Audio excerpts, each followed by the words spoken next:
I'm gonna do this now because by the end of this really boring session, the half the seats will be empty. So all the people at the back and the sides who will get a seat. Hi, yeah, give us a wave. Thank you. All right. This is incredibly humbling, Vir, to be here. We made a show in a chicken shed on the other side of the world, on the outskirts of town, and to come here and to have people know who you are and not want to hit you in the head for being an Australian is a real joy. So thank you so much for being here. I'm going to settle down. I'm going to take the jacket off here. I think that's what we do. You ready? Yeah. Well, you have 3 pieces. I have 1, so I'll keep it. You're absolutely right. Keep things inside. I should say that was a very long introduction, but it really should. I say my introduction is Matt Preston eats cake for a living. That's my job. Wears cravats for a living? Wears cravats. You know what? Less so now, I think. I think it's become like Sunday best, the cravat. It's got a long and it is one of those strange things with television. I've been wearing cravats since I was 18 years old. I bought my first one in the Harrods sale. And I actually have it. I was actually wearing it yesterday. You're a prosperous young man, yeah? Yeah, well, I'm a man who likes a cheap bargain. That's why I like being here. I think that's one of the things, the ridiculousness of wearing a scarf around my neck was very much one of the things that people, when they started watching Masterchef in Australia, went, who's the idiot? Who's the walrus with the handkerchief around his neck? I think it was one of the crueler views I got early on. But that's actually your handle as well, Matt's Cravat, right? So it's Yes. become part of your personality. Yes, it's become part of the personality. The most ridiculous question is whether I wear the cravat on the beach or whether I have a neoprene, like a wetsuit material cravat. But I try not to wear the cravat when it's over 40 degrees because it's amazing how it keeps the heat in. All right. Okay, so as the reaction from this audience will tell you, and I'm sure it's no surprise, no matter who hosts MasterChef now, you guys, and you in particular, are still always going to be the stars for this audience. I will say at this stage, we're so happy that you've now got Poe and Andy Allen, who are 2 of our kind of our kids. We see them as our kids, and also Sophia Levin doing. I think they're doing an amazing job. The current set of judges. So if you've not watched it for a while, go back and watch because they're doing a beautiful job. That's very gracious. I try to be occasionally. I always think, what would my mother say? She's looking down from above. What would your mother say to this? Yeah. My mother was pretty judgmental. And I think, well, okay, I better be careful here. She left me some very wise advice. And one of those things was, if you can't think of anything good to say nothing at all. Which is why there are certain blank pages in my memoir where I should be writing about people, but I decided not to. Yeah, there's a bit where it says, but that's his story to tell and he will tell it. That appears a lot, right? I think that's one of the things it's very strange for you, because like you and I, we spend our lives elevating other people's stories. That's our job. That's what I did for 11 years at Masterchef. That's what we both do as journalists. We find other people's stories to tell them. We might occasionally put ourselves in the story, but it'll be in a tangential way. Whereas when you have to write a memoir, you have to work out what is your story and what is yours to share and what is the story you have to ignore. So a lot of the time, if it wasn't my story, I won't tell it, and because quite frankly, after the 200,000 words I wrote for the first draft, there's more than enough to put in. I don't know if you read the book, but if you haven't, please read it, because it tells you a lot about Matt. I think most people will be interested in the MasterChef stuff, which is there and is interesting and good. But there's a lot before that about growing up in England, World's End, Fulham, making the trek to Australia, moving into food journalism, about himself. Very moving passages and an epilogue about his mother. When you read it, you realize that we know him as a television personality, but he started out in print, and he's still a brilliant writer. It's a really great book. But I think that's the thing there. We've got so many beautiful writers here, authors, historians, less so the historians about this, but for the authors, that you learn a lot about them from what they write. With TV takes maybe 10% of who you are and blows it up gigantic, supersized. And I think your job is to try and maintain your soul by showing the other, maybe not the other 90%, because it's probably about 10% you don't want anyone to see, but the other 70%, 80% of who you really are. There's a bit in the book which I hadn't realized on how MasterChef Australia, or MasterChef as you call it there, did okay in Australia, and sometimes it did really well. But Australia was only about the fourth largest market eventually because you'd become such a global phenomenon. Yeah, it was one of the strange things. I remember we got a letter end of the first season of MasterChef, and it was a bit of a letter about how this bloke sat down with his family. They had dinner, and they'd eat dinner on their knees, and they'd sit together and watch the show. And they loved the fact that all the kids would come in and watch with mum and with dad. And then at the bottom, the name was Mr. Singh from Maritza. And I went, this is bizarre. I didn't even know it was on in India. And by the end, I think India was the number one market with about 7-8 million people watching. And then South Africa was bigger. I think Australia was the sixth biggest market in the end. So yeah. We'd broken records in Australia, but really at the end, it was the fact that this became this amazing global brand, which is incredibly, like I said, you make a TV show in a chicken shed on the outskirts of town, you do not expect people to ever see what you're doing.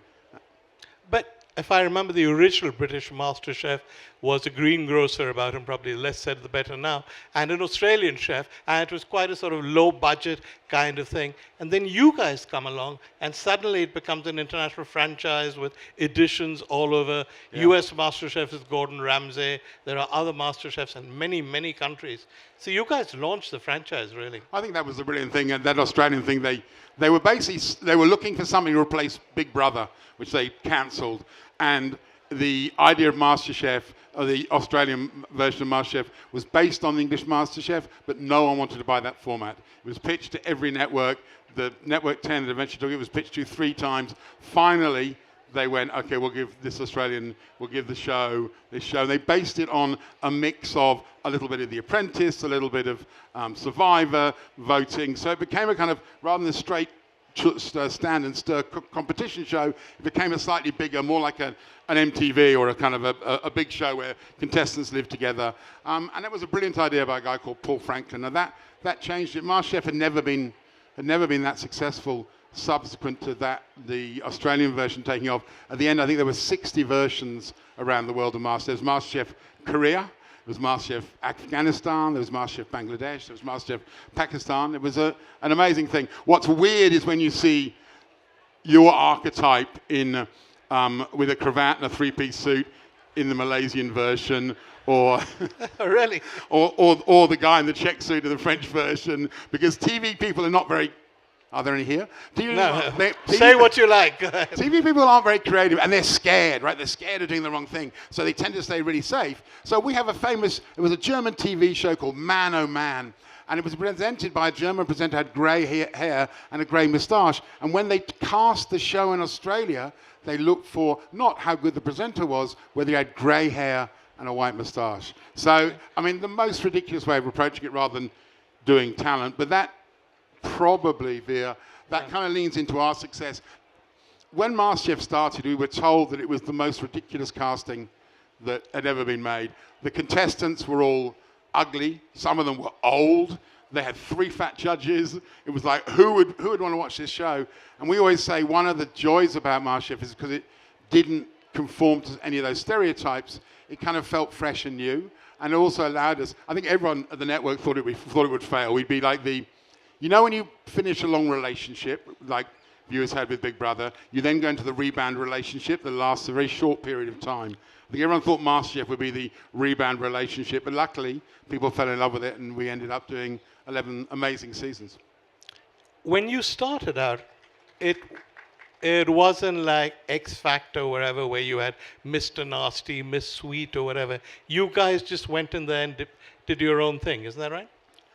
If you get onto YouTube, you can find the original promo for MasterChef.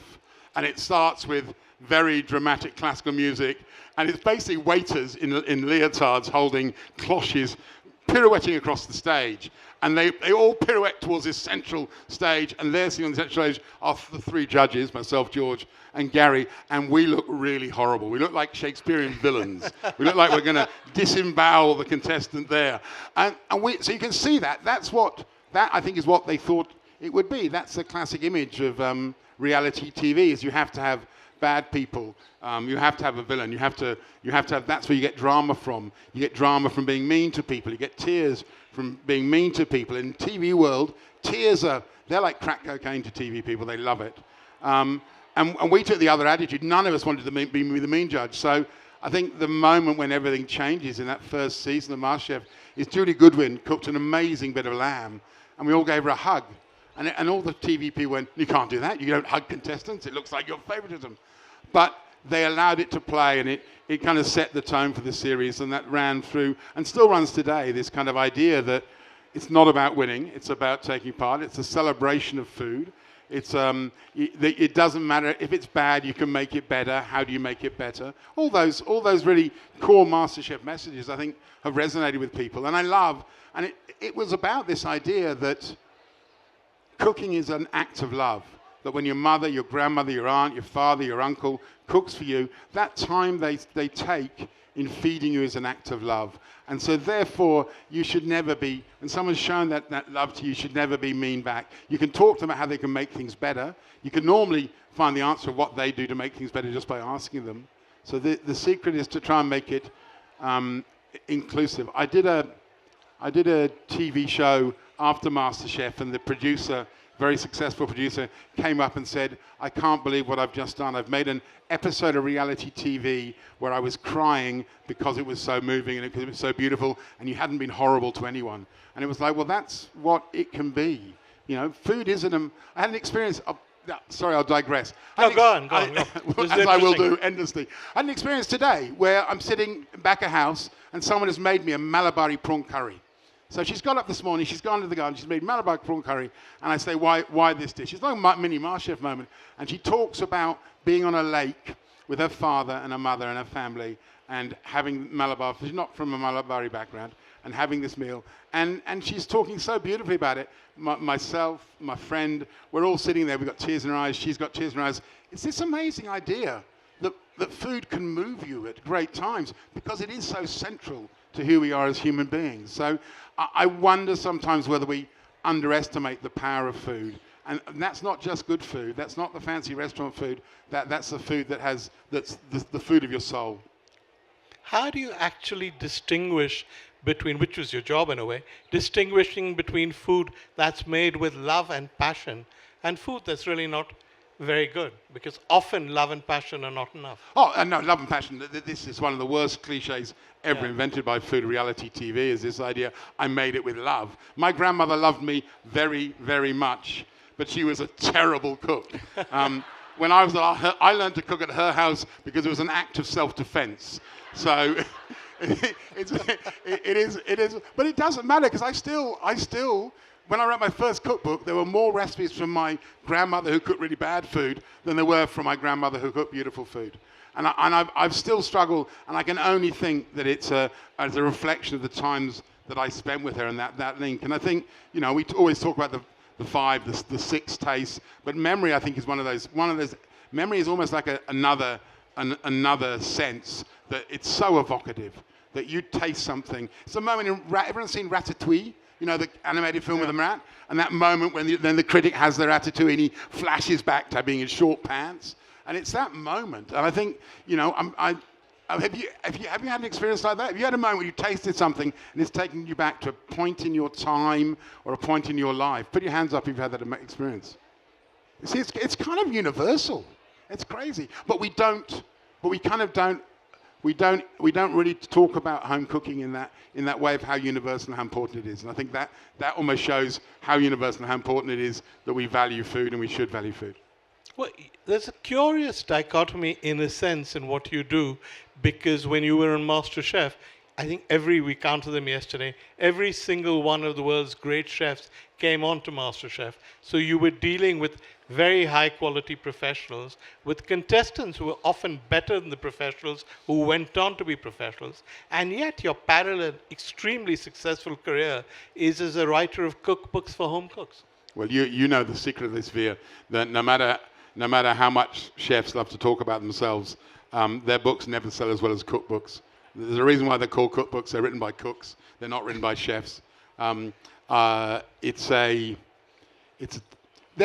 The earliest recipes ever written down are written on cruciform tablets. They're held at a university, I think Yale. They're 4 recipes. Effectively, the earliest ones were 3 recipes, 4,000 years ago. And there are these great recipes, one for a lamb stew with beetroot, one for a lamb soup.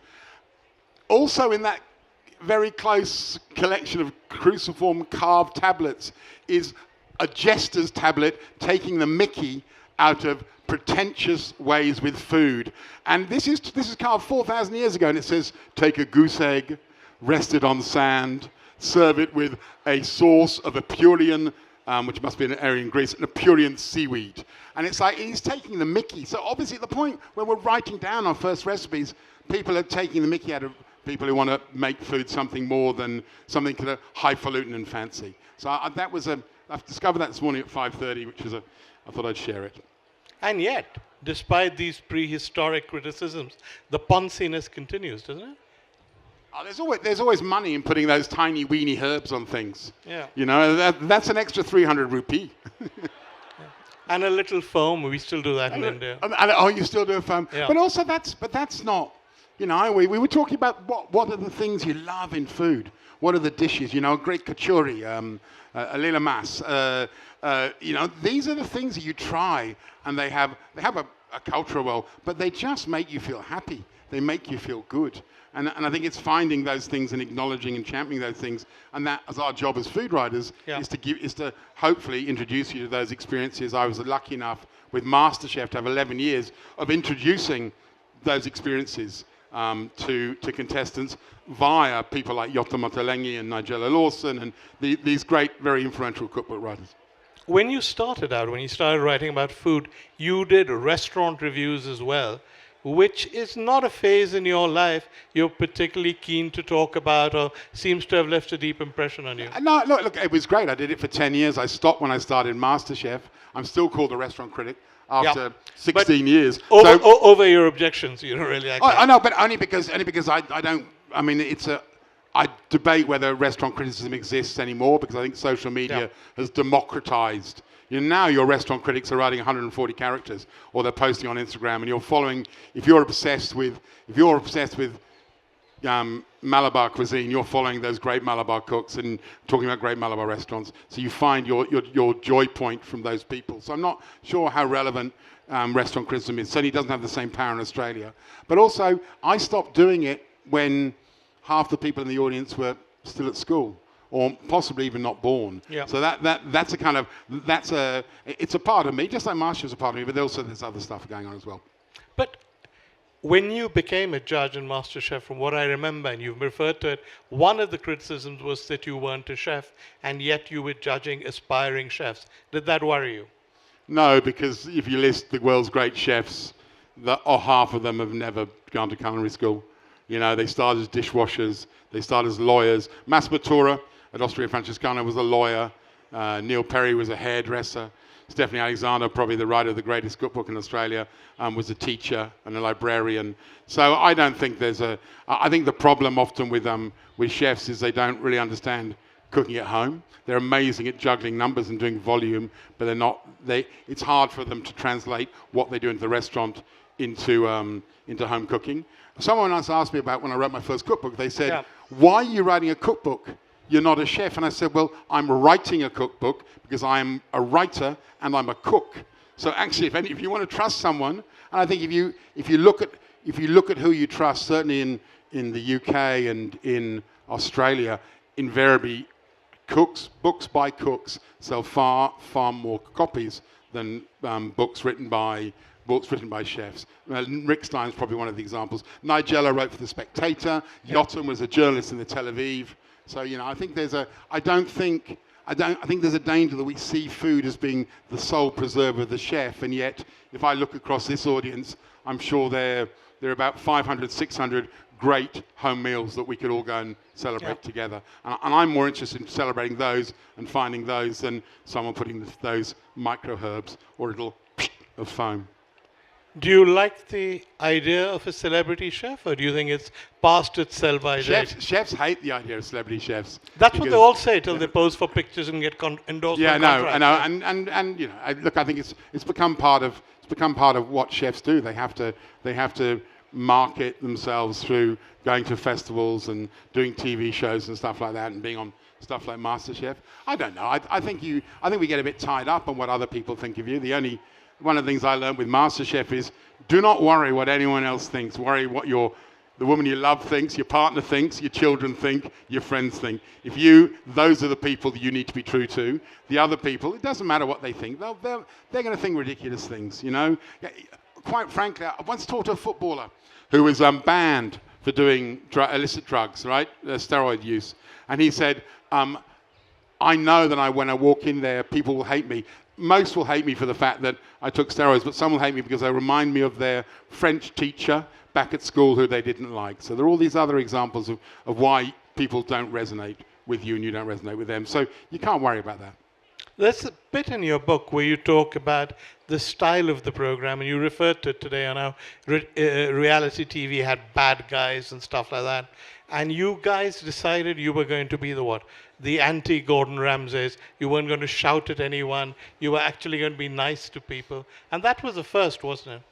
I think so. I think there were lots of examples of cooks who were nice and supportive, but yeah, it was probably a first reality TV. But it happened at a strange time in the world, and that's what's fascinating about being here and listening to all these amazing thinkers about moments in time, and this moment in time. That moment in time, we had in the world a kind of welling up of being nice to people. We had Barack Obama getting elected in America. It was a softer time. It had been a harder time, and the pendulum had swung back towards a softer time. So maybe if we'd done that a year earlier, 3 years earlier, it might not have resonated. But we were kind of like a surfer, we were paddling at the right time to catch the wave. When did you realize that India had become so keen on MasterChef, and you were such big stars in India? Well, I think it was probably that. That letter in Amritsar was the first thing. It's very hard to comprehend. I mean, I come here a lot. I've been here, I think, 6-7 times in the last 2 years, and it still blows me away that people go, "Hi, Uncle," and I go, "Oh wow, how cute's that?" Really? I love that when they Uncle is the coolest thing. When you get old, right? When you get old, you're just the old bloke, right? In Australia, oh yeah, he's all right. He's a bit old though. Here, you're uncle, and that's very good.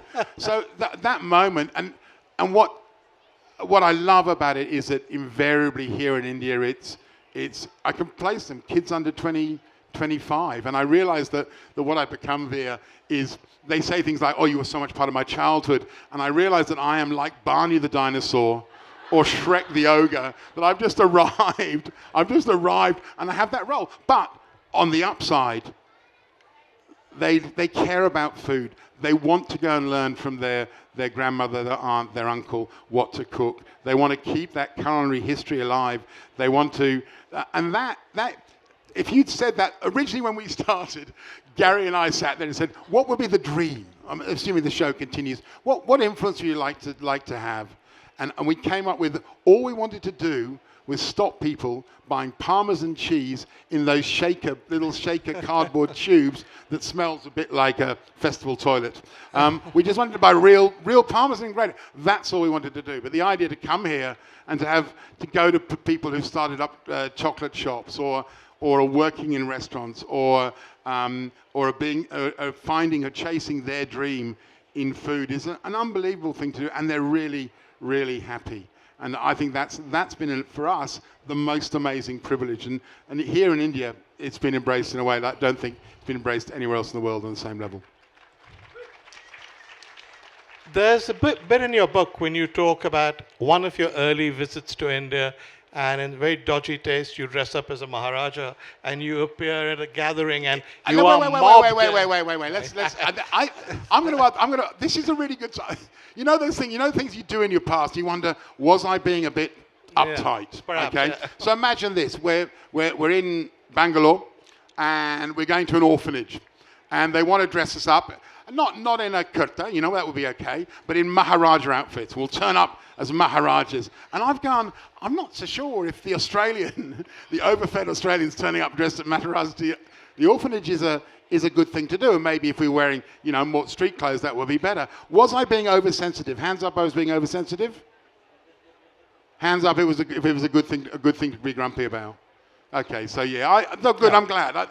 And George and Gary would just put you being ridiculous, and the kids will love it. And I think the attitude was that we'll just be like the the Sultan in Aladdin. You know, the Sultan. Gary would be there like Jafar, and I'd be like the Sultan with the white beard and the moustache. Sort of basically every racial stereotype possible. Everyone, yeah, exactly. So, I think that's good that we're sensitive about those things. I think it's important we're sensitive about those things. I mean, obviously, Vir, as you know, what didn't make the book was the fact that I am actually, as I've discovered, I'm actually an 16th Indian. I'm actually a 16th Indian. My grandmother's father was born in a place called Sudna in West Bengal. So this is what I was trying to work out why I loved India so much, and now I've suddenly realised I've got a bit of heritage. If Virat Kohli rings me up, I could maybe come in and help up the top order for the Indian cricket team. The point I was making about the story was not so much about you dressing up as a Maharaja, but about the response.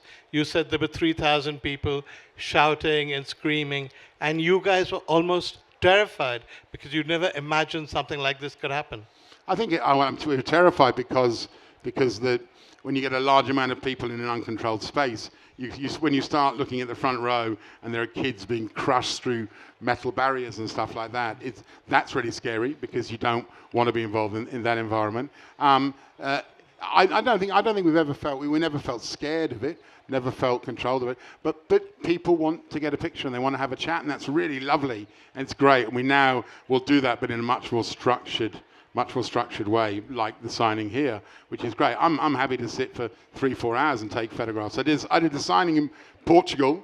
The queue was so long. It went out of the bookshop. It went round that bit of the block, that bit of the block, that bit of the block, that bit of the block, and came back to the front door. It was a 4-hour signing, and it was amazing. And people were willing to wait. And when people are willing to wait, you want to go, thank you very much indeed.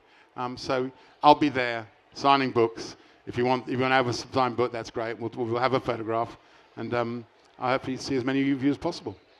I think anyone watching you today will ask themselves this question. You've had 11 years on the world's biggest food program.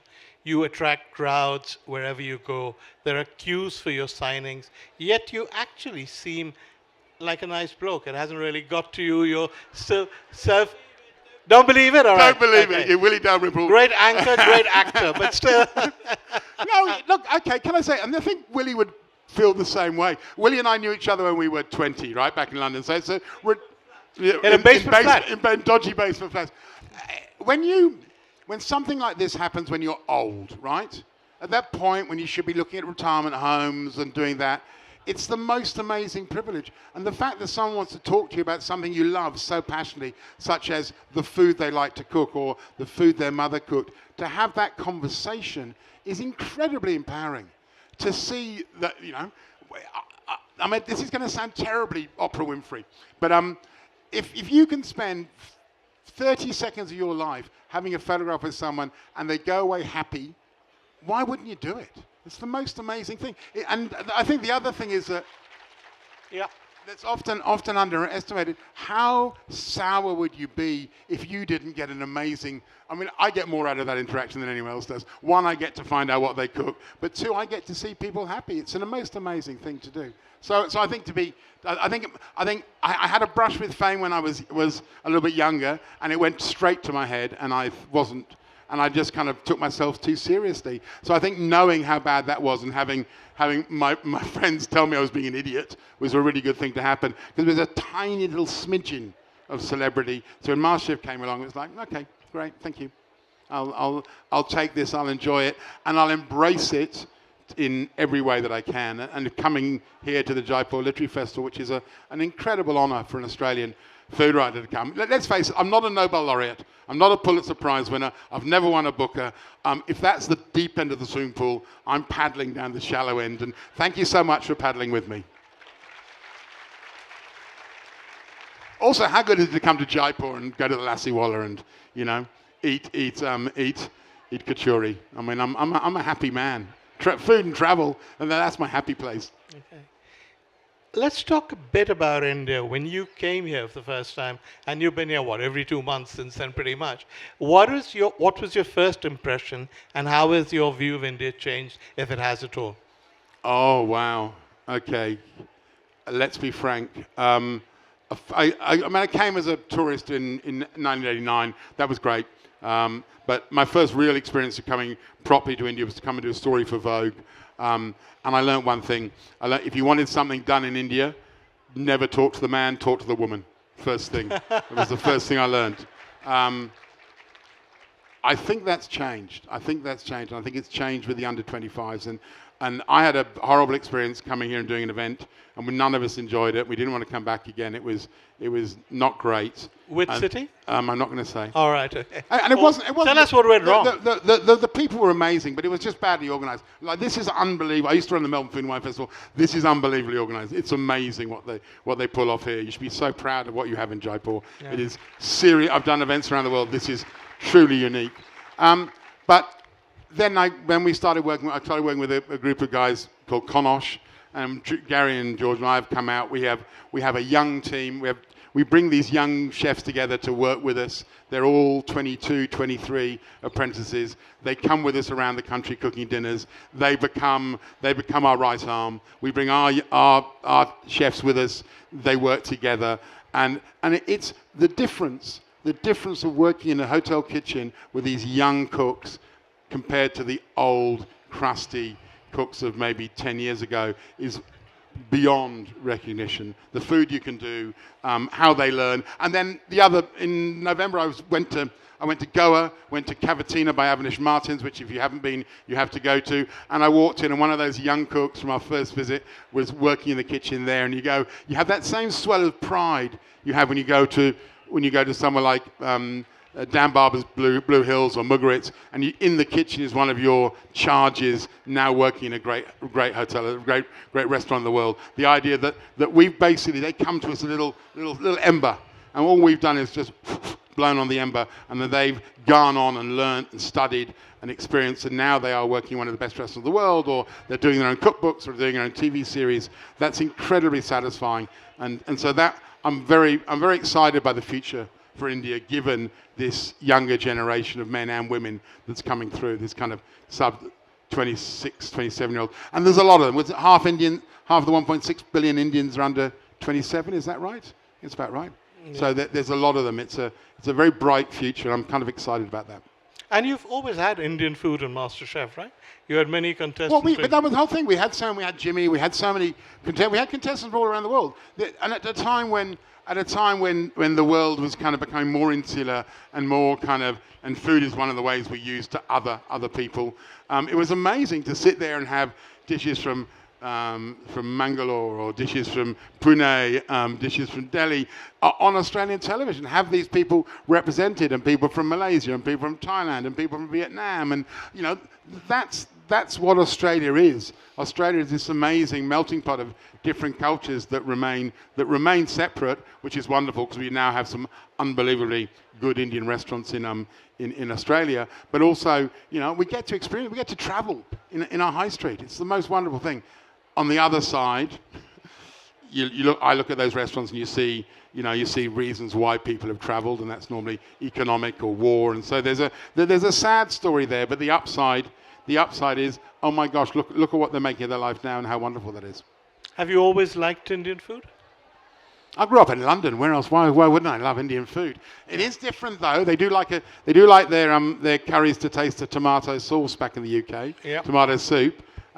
Is it Indian food? It's English Indian food. But I grew up having a curry, playing rugby and having a curry. That was part of my teenage years. So yeah. But coming here is so different. And again, you use a word that people when I come here, they always ask me that question: what's your favourite Indian dish? And my response to them is, what's your favourite European dish? Because this isn't a country, this is a continent.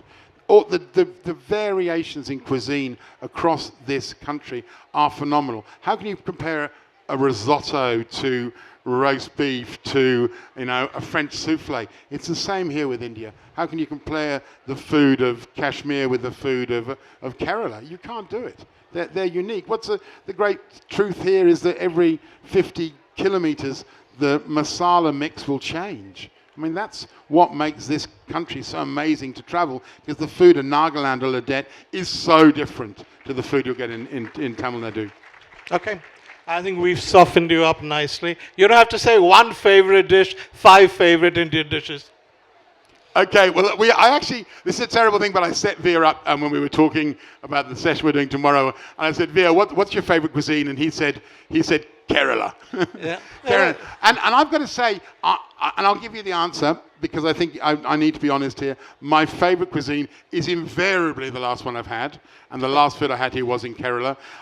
I come from Melbourne in Australia. We love sour. So anything from that coast which uses cork vinegar, that uses amchur, that uses dahi, anything that uses those things, you're going to win my heart. But then how can you not enjoy a dal makhni? Come on, how can you not enjoy having, a lalmas? I mean, there's so many delicious things and the stories that go with it. So they're like children. I love them all. Some I like more than others at different times. All right. You talk in your book about many of the guests you had on MasterChef Australia, and you say that one of the surprises was Gordon Ramsay because he was lovely. It's an interesting. I think that you've done a bit of journalism there. We're using the word lovely. He was surprising. We were very concerned at because we thought there are kids, right? There's 24 contestants. We feel very protective about them, and the idea of bringing in someone who's going to be mean to them. And we've had a couple of chefs that have done that. Don't go down well. Don't like it. Don't want it. Unacceptable behaviour. Not coming back ever onto the show again. Gordon was actually very funny and actually quite soft. But the weird thing with Gordon was he was just obsessed with how's that working, who does that job. Because obviously MasterChef USA, he's involved with as a producer as well as a host. So he was just milking everything. But also he'd done his research. He knew that Gary liked pudding. That George sweated, so he was able to play with those kind of idioms as well. So yeah, but he's not Nigella, Yotam, they would be my favourite of those two because they're home cooks, and also because Nigella is like my elder sister who just is mean to me, and I annoy her, and we have arguments about white chocolate, and it's fantastic. And Yotam's just a great human. Okay, nicely diverted, but coming back to Gordon. Did he actually use the F word on the set? We don't swear. Australians never swear. Australians never swear. As is well known. Who thinks an Australian swear? What a ridiculous idea that is. No, but seriously, I mean, many people say about him that when the cameras are turned on, he becomes a persona. You're right. You're right. And I think he does. And I think what was interesting is that there's a difference, right? Okay, on most reality TV cooking shows, the food is terrible. Yeah. Like terrible. And it's done for drama, and it's confected, and they're given cooking classes. MasterChef was very, very honest and very real. If it was an hour-long cook, you cook for an hour. And they were good cooks, and what you saw was what you got. And I think Gordon came in, and there's that respect when people cook for you good food, that you're respectful. And he was very much like that. He was actually very respectful. He's got an amazing palate. He genuinely cares. You've only got to see... If you want to know what a chef is really like, look how long his staff stay with him. So someone like Matt Abe, who runs Royal Military Road, Gordon's flagship restaurant, is an Australian, has been there for a long time. If chefs move quickly, it's because they don't like the head chef, and the head chef's a bully. That's true. And many of Gordon's chefs have gone on to run successful empires originally encouraged by him. Who was the worst of all the guest chefs you had? You can tell us roughly if you don't want to name him, but we'll guess. I think you can guess. Like my mother said. Yeah. Like my mother said, if you've got nothing good to say, yeah. She used to say nothing. I say, talk about cake. Okay. In other words, you just talk about how much. Okay. How much let's talk about Nigella because you're more comfortable doing that clearly. No, because why would I give oxygen to someone I don't like? Agreed. Simple. And that's the rule. If you don't like someone, don't bitch about them. Don't give them oxygen. Just ignore them, cut them out of your life. That's the way to deal with it, yeah? There's no point. Don't let them eat you up. Don't let them take away your spark, your joy.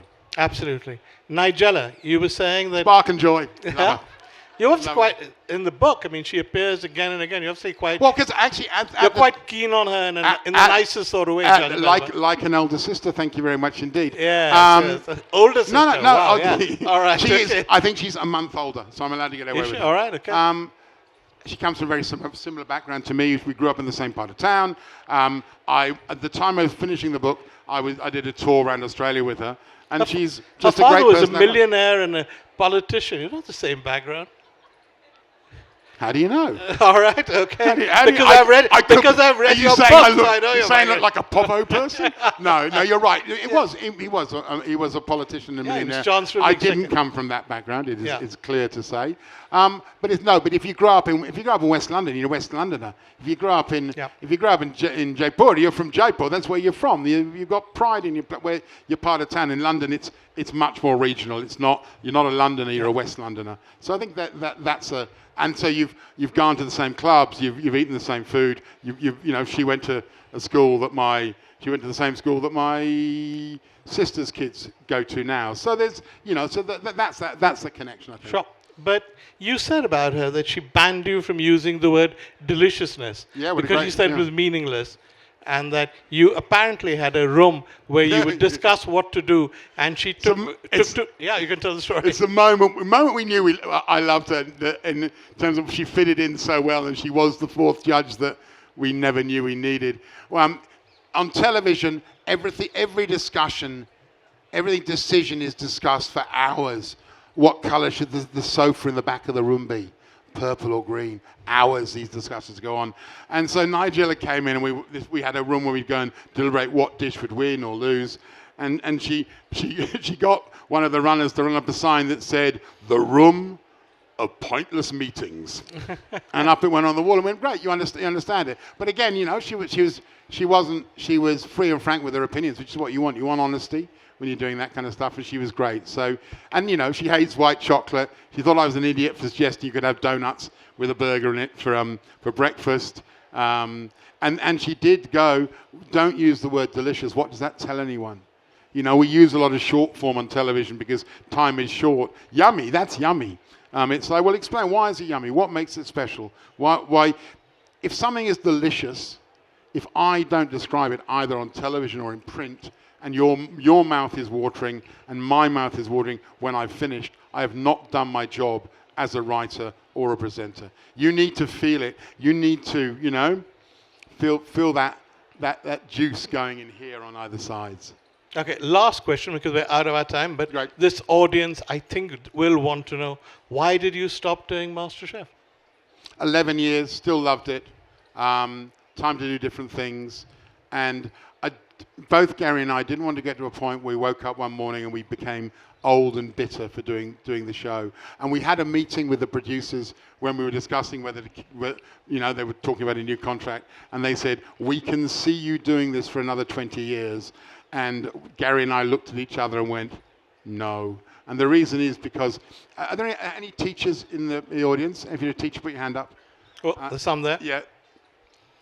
Teachers will tell you that what happens after a while is you get the same kids coming back endlessly. The same kids are reappearing, and that's great, but it's kind of like, it's repetitive, and you don't want to do repetitive stuff. And there was other stuff to do. And quite frankly, I couldn't come to the Jaipur Literary Festival because I was making MasterChef. So it's amazing to be able to do other stuff and explore other areas. I love the 11 years. I'm really happy with the experience we have. Having done a lot of other TV, it was unique. And I think the reason why people love it is because it was unique, because it was honest and transparent in a way that most food TV isn't.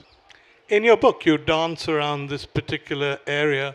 If you will remember, hang on, let me finish. And you say that it wasn't the money; it was just the kind of restrictions they wanted in the contract. Was having to do this forever one of them? Then? Well, I mean, the truth is they agreed to pay us the money. Yeah. They weren't paying us the same money, so we wanted pay parity, because I thought that was important. I've come from a background when I worked at a workers' cooperative and got paid the same. I think that's a good thing to do. We actually paid less. That would be indiscreet. Yeah. Well, that's not a denial, as we would say in journalism. It's not a denial, but neither is an acceptance. You can do whatever you like until you hear from my lawyers. the money is really important because it allows you to do all these amazing things, and it's great. But you get to the point when it becomes less important than and again, the clock is ticking. I'm 63. The clock is ticking. There are places I haven't been to in India. There are places I want to go to. There are things I want to see and do. And in the last 12 months, I've done stuff that I've had my hand up an elephant's bottom as a vet assistant. I've released pangolins back into the wild. I've been to see the oldest living artwork in the world, which isn't European, and art is so dominated by this Eurocentric view. It's amazing to be able to say, no, art starts in Indonesia, and it starts from those people who travel from Africa all the way through. The earliest art is in Sulawesi, and it's made, and this is from Australians, is so important, and it was painted by the same people who would then continue on down into Australia and be what are now our First Nations people. So that's really important when you're living on the land, on the unceded land of First Nations people. It's amazing to be able to tell those stories and help those stories be told. So are we going to get to see you on television again soon? You'll see me with my hand up an elephant's bum. Yeah, I know the second time you've mentioned this. Why? Because a friend of mine said, come to Africa and go to this place. It's a place called Gorongosa in the middle of Mozambique. And Gorongosa was, in its day, the home of more lions than anywhere else in the world. And then their civil war came, and from the most lions of anywhere else in the world, they went down to having this huge national park. Had 5 lions. They had 200,000 large game before the Civil War. At the end of the Civil War, they had 10,000. So it's a terrible story of environmental destruction. And the brilliant thing about Gorongosa is they brought it back. And they've now got loads of prides of lions. They've got wild dogs. They've got 120,000 large mammals. So this idea that humans will mess up the environment, but Gorongosa gives us the answer that potentially we can pick it up, we can save it, we can reverse what our forefathers have damaged. Does not explain the hand up the elephant bum, but never mind, we're at the end of our time. It's TV. It's TV. All right, In order to tell one story, you have to put your hand up the elephant's bum. Okay, all right. Listen, we're at the end of our time. A couple of things. One, I think on behalf of the whole audience, Matt Preston, thank you for the happiness and the joy you've given us and for everything you've done for food. Thank you very much indeed, and thank you so much for And also, turning up. I think from the whole audience, I don't know when we'll next see you on television, but whatever you do, please go out and live the full life you've lived so far, because you're an amazing man. Thank you very much indeed. You're very charming. I should say that I will be in Jaipur in March, and I will be there twice. So you're probably going to see me. You're probably going to see me in the streets of Jaipur before you'll see them on TV, which is kind of suitable. I'm very happy about that. Thank you so much for coming. I really appreciate seeing you all. Thank you. Ladies and gentlemen, Matt Preston and Vir Sanghvi.